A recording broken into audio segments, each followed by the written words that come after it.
protects us from our own best intentions. If that's not clear, I don't know what is. The Constitution protects us from our own best intentions.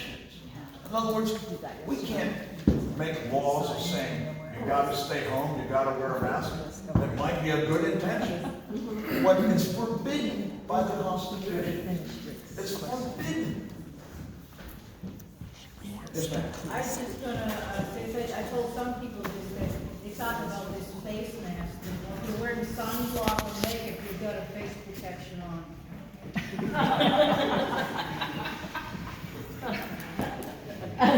Yes, sir. When Lincoln sold us out from being, the United States to the United States of America, Inc.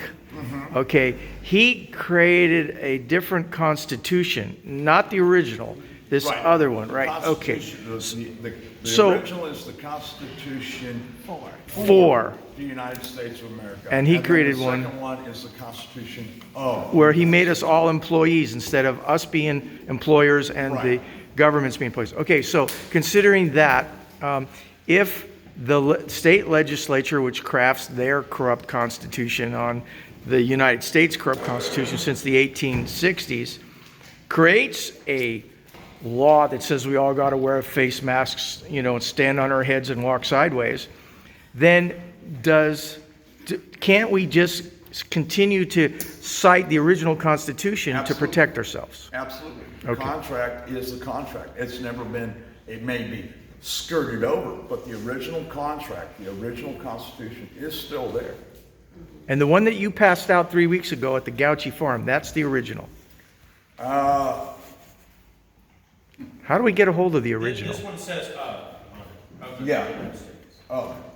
Okay, good. So with finding the originals, you've got to go into the archives. But this book right here, all you have to do is pay attention to the first 10 amendments. Those first 10 amendments are what you pay attention to. We'll take a few more The ori- questions. Few more.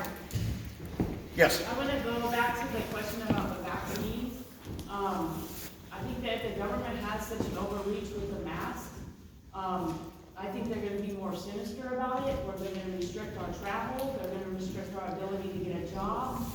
Yeah, the question always going to be, by what authority? That's what you have to ask, because we the people have the authority. We the people have to put Frankenstein back in, push him back. I mean, but like I was saying earlier, we created this Frankenstein by not knowing our rights. It's time for us to learn our rights and start giving pushback, and I mean hard pushback. Did he answer your question? Absolutely. One question. Let me grab him. I was gonna say, just a quick comment, I think in the beginning, that we kind of really felt this was a good idea. Lockdown, I think we're all reasonable people, we thought, in order to not create strife in our government, we'll go ahead and go on for 2 weeks, even though none of us really liked it, but they keep slowly taking more and more, and now. They're moving the goalposts. And now They're we're constantly realizing moving the that goalposts. it's not about 2 weeks and finding the curve, and none of that's real. Now it's about an ulterior motive, so that's why I think we're meeting, to understand how we gotta now start pushing back. And it's hard because we didn't start pushing back in the beginning. Right. We're catching up late in the game, going, well, but the mindset of, we're just doing this for our benefit, it's gonna end soon, let's just wait it out. Yeah. It's not happening that way, it's only growing if we don't push back. I just If we wanted to don't say push that. back. Now think about this, if I walked into a boxing ring and I'm in there with Mike Tyson and I keep my hands down the whole time and he's knocking me around, we get to that third round and then I decide to start fighting, it's tough. But that's why we started this March 19th of this year and we said, reopen America, we have all the lawful documents we need to fight back. And, when a government starts acting tyrannical, what was it? The duty of the people is to fight back. And I mean, that's obedience to God. I believe that's what Ben Franklin said. If you see my business card, I've got the quote on there. Resistance to tyranny is obedience to God. And this is tyranny, folks. This is tyranny. Yes, ma'am. So, I've been a teacher for 30 years. Okay. And I'm working now on getting my principal's credentials. So I work with a small private Christian school, but my children go to a public school. Okay. I've had, the people in public school are very upset with what transpired with the shutdown. And the subsequent conversations about how things might be in place come the fall. They're very uncertain, they're very upset, the education did not work for their children. They're having a fit. So I've had several of my friends come to me and say, if you would start a school, I would send my kids to your school. Right. And I'm like, all right, let's see how we can do that, and I still make a living wage. Right. So yesterday I called, and so my mentor, who's at the private school, Okay. has told me repeatedly that the private school, which is a Christian private school. Right. And so my head is like, I don't understand why we're doing any of these things, because this is a private Christian school that is connected to a church under the First Amendment and our religious freedom and expression. I'm very, I just don't understand why this has had any effect on us. Her response is that the private schools in Washington State, this is not the case all over the country, but in Washington State, we are under 3 entities. We're controlled by the governor's office, the State Department of Education, and the Department of Health. Those are the 3 entities that control us. So I talked to her again. I said, this is what I'm hearing in the community. We're growing at our Christian school, but there are a lot of people in the community who do not want to go to a Christian school for whatever reason, and that's okay. That's their total right. I'm not arguing that. I personally love Christian school, but not everybody does. Right. We don't have any type of private school in our county that is not Christian. Okay. So the need is there. So I called the Washington Federation of Independent Schools yesterday, and she told me the problem with this whole thing is, and you know, there's a lot of different reasons that people don't want to be in a public school. One is the masks, but some people like the masks and some people don't. There's some Right. fear and all this kind of stuff. And so I said, is there any way to get around, to do a runaround so that the parents who are very upset can actually send their kids to a school where they will actually have real education, as opposed to what we saw last spring. Right.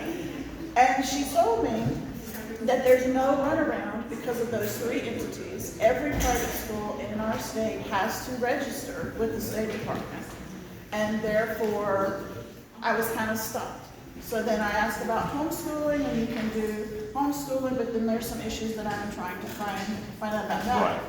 My question to you is, because we're talking about the education of our children, which, you know, debatably has gone downhill in the last 30 years. Yeah, we call it child abuse, sending kids to public school. That's because it's brainwashing, and you're not getting through history classes. So I know in Snohomish right now, the Christian school is going to open, and they're not following any of the mandates.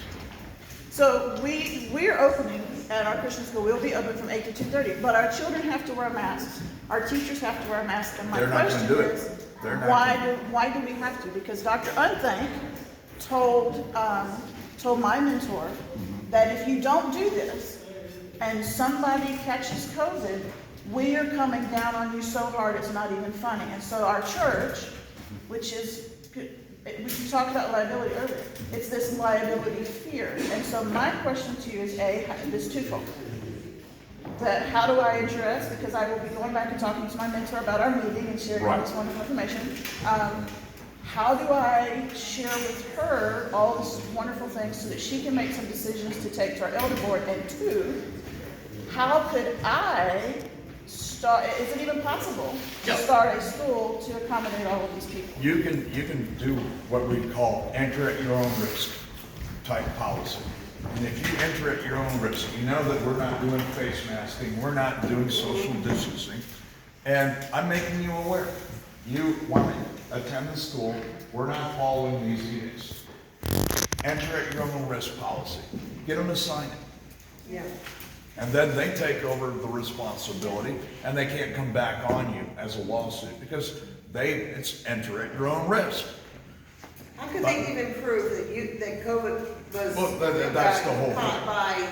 by your school or anywhere else. I mean, there is no DNA passed on Right. to a person so they have the burden of proof.